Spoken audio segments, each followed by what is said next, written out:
This class is concerned with types of organization, and specifically we will look at the idea of a flat versus a tall organization and the attributes of each. However, before we get on to that, let's have some slides on organizational structure. Now, there are many definitions of the term organizational structure, and I'm going to set out two here, but I'm not going to discuss them in detail. Here's one by Robert Duncan. Now I suggest you stop the video and copy this out and read it over and see what you can determine from this, what you understand by it. It's a very straightforward definition. What it does is it simply links organization to many of the key roles and many key functions within the organization itself. But talk it over. It could be a good seminar topic, as indeed is this one by the Open University. Again, stop the video and write it down, research it, and again it could form the basis of a good seminar topic. And again, it just looks at many aspects of the business and how they are linked within the structure. So it talks about, well, as you can see, how the organization, how the activities and responsibilities are allocated and regulated and coordination and so on. So have a look at those two definitions, the Duncan definition and the Open University definition, and make notes yourself and research them. As for what we're going to do here, well, the various definitions reflect the type of organization and its purpose. Large corporations differ from small local businesses. In fact, we can imagine a whole variety of possibilities here. Very large, large, not so large, moderately small, small, different types of business, different technologies, different approaches to production, different ideas about structure and organization. So it's not surprising that we have a large number of definitions, because they're trying to address all of the various possibilities that arise, especially considering the great variety of sizes and technologies and product that are being produced. According to Huczynski and Buchanan, two very famous writers in the area, the structure of an organization signals the expected behavior of members. So if we take the elements of structure, and for a start just look at what it's concerned with. Well, it's concerned with the allocation of resources within the organization, how work is allocated and how resources are allocated within the organization, and also how all of the resources, the workers, the capital and so on, how they are coordinated efficiently. Now these two are key points in the structure. These two indicate the essentials of structure. The structure involves the allocation of tasks and responsibility within the organizations. So the structure must be associated and show how tasks and responsibilities are allocated. The clear specification of jobs and roles. Structure must show exactly who's doing what, what's required, who's allocated to it. Setting out the framework. Setting out the whole framework for production and operation. Designing the most efficient hierarchical structure. What is the best way of organizing the business? Setting out a plan for that. And deciding responsibility boundaries for each manager. Who looks after what, and where the overlap could be, how to reduce it so as to reduce conflict, and also to ensure a smooth transfer from one department to the next. So a nice delineation of departments. The outcomes, well, the outcomes are a clear organizational chart, so everyone knows how the business is structured. Clear job descriptions, everyone knows what's required of them. An efficient bureaucracy and administration. Efficient bureaucracy and administration means that the paperwork and the instructions and the channels of communication are efficient. That the messages don't get mixed up as they're being passed down the line, so that there is confusion and inefficiency as a result. And there's also clear company rules and policies. So structure is concerned with these 3 areas. It's concerned with the 2 at the start, what it involves, and the outcomes. Now let's go on to talk about the flat and tall organization structures that I mentioned at the outset. Well, flat organizational structure could be not completely flat. It may be of the form we've got here. Difficult to find the words to describe it, but perhaps relatively flat. If I just put the cursor on the screen, we have the top management, we have some sort of middle management, and we have production here at the bottom.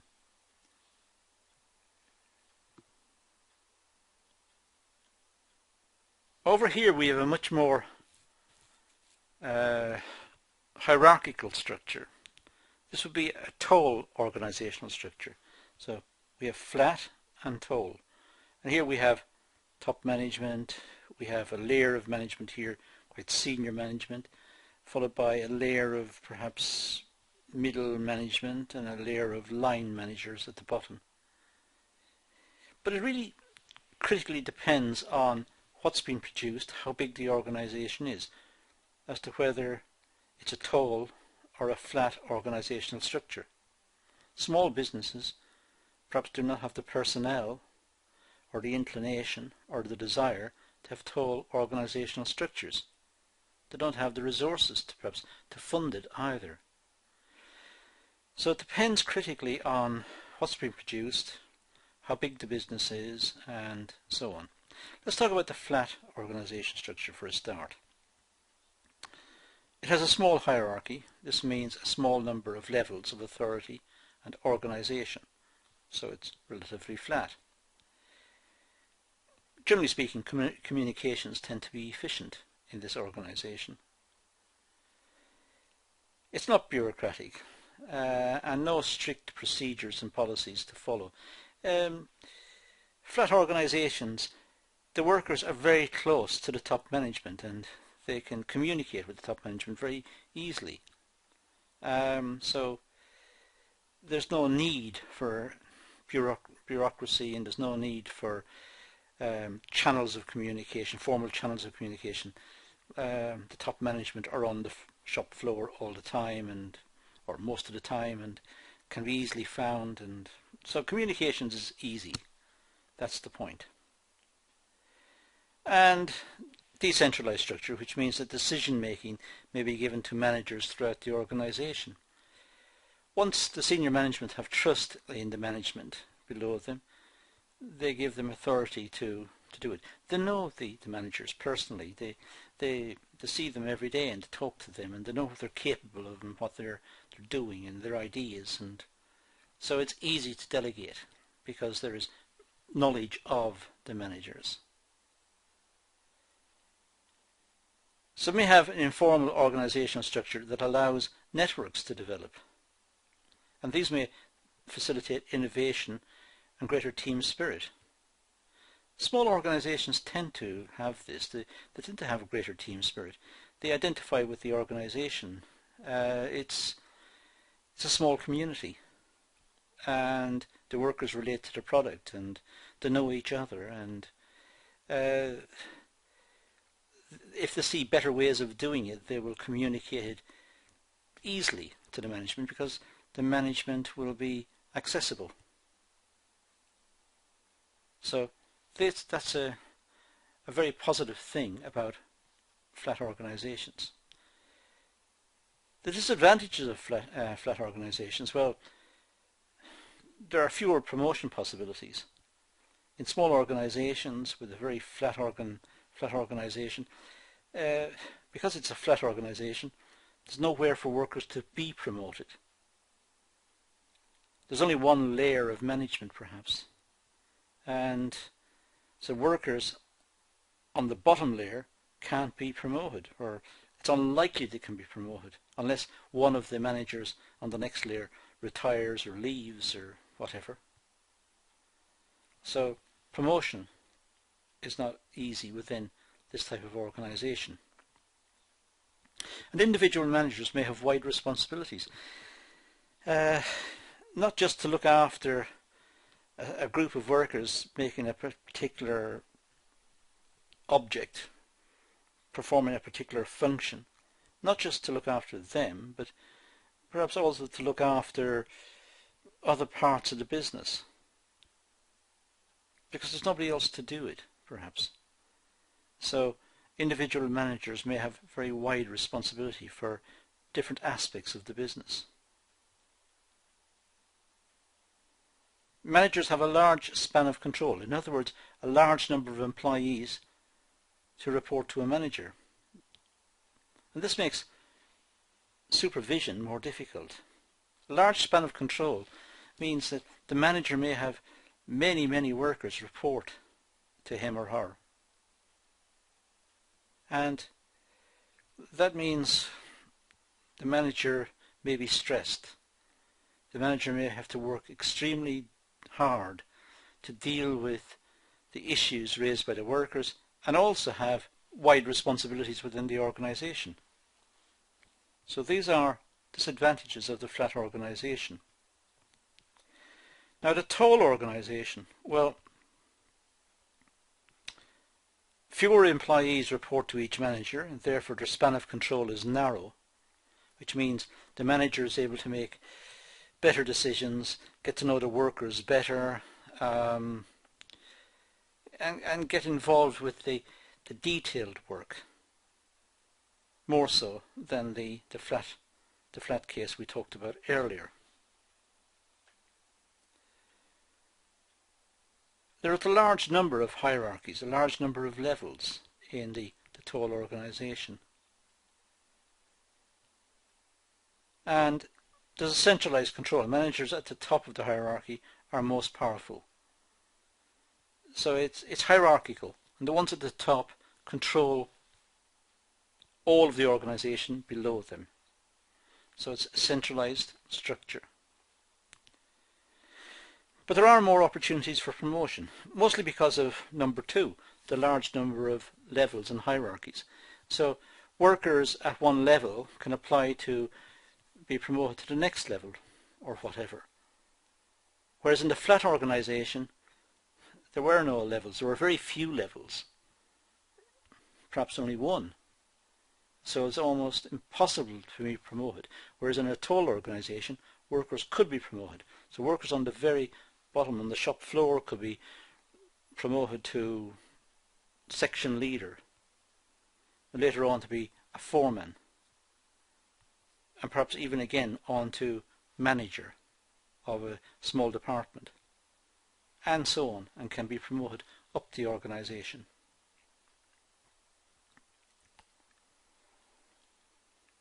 A formal organization, work and project groups designed by senior management with a view to maximizing efficiency.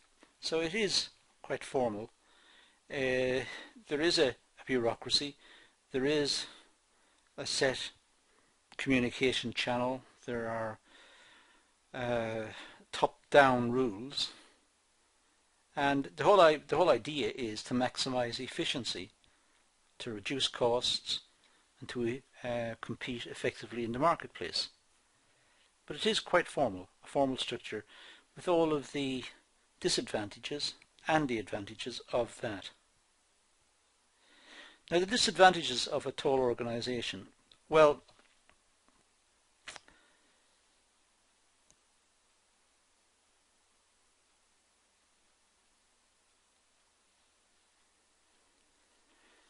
Now, the disadvantages of a total organization. Generally, total organizations tend to be bureaucratic with strict rules, procedures and reporting channels. And that may mean workers become alienated, they don't identify with the organization. There's no way there's wider participation in decision making or in involvement.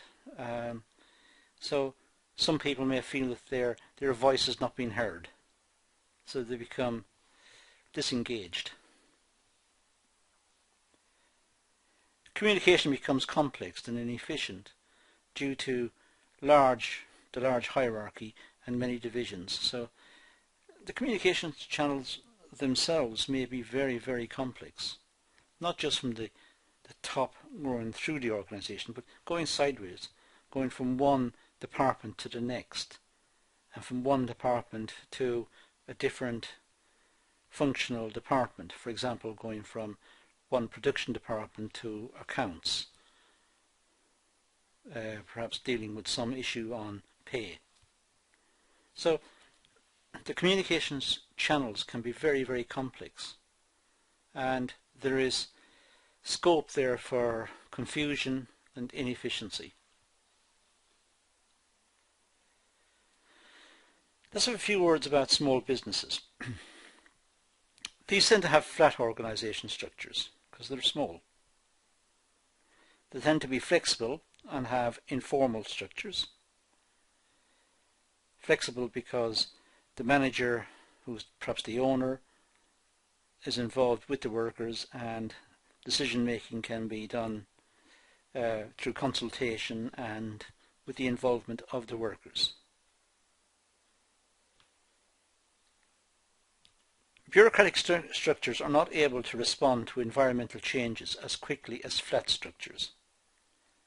Flat structures, small businesses in particular, can adjust to environmental changes in the market, changes in some aspect of the market. They can change perhaps quite quickly, whereas large bureaucratic organizations, they take time to have the changes, to go through all the processes that are required, and to finally tool up and start producing for the new situation.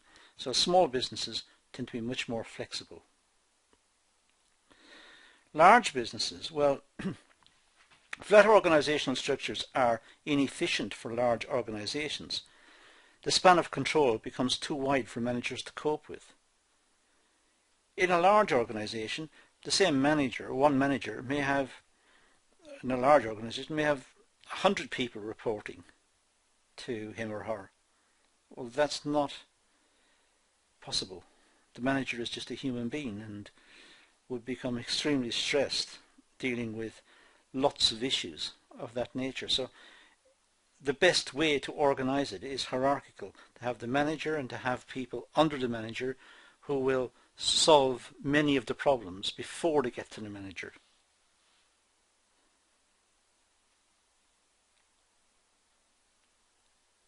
Tall structures may become too tall.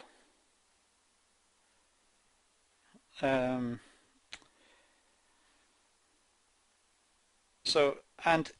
what I mean by too tall is that there are too many layers within the organization, so that decision making becomes complex.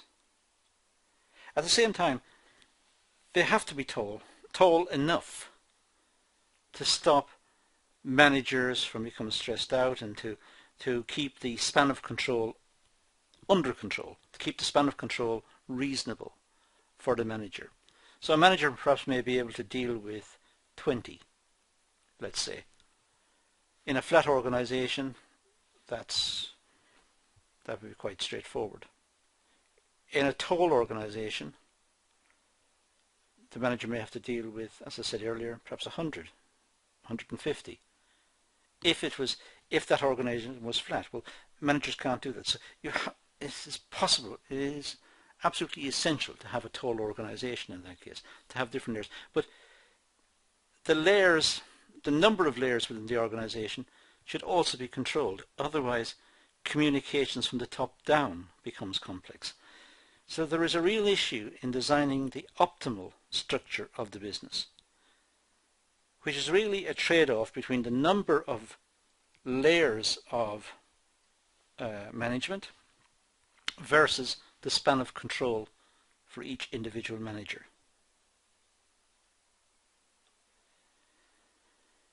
Tall structures have more divisions, more departments, and more rules, and all this emerges from the efficiency requirements of large organizations.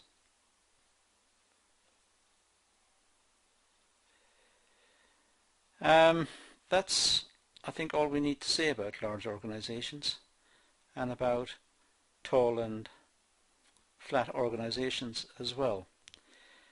That's the reference I mentioned earlier on, the main reference, and I think this is a topic that will raise its head in seminars and in many other areas, and is an important topic in considering organizational structure. So I advise you to go back over the slides on here, stop the video, make your own notes, do some research, pad out your notes, and be prepared to answer questions on the advantages and disadvantages, in particular of tall and flat organizations. But this concludes the video, so thank you for watching.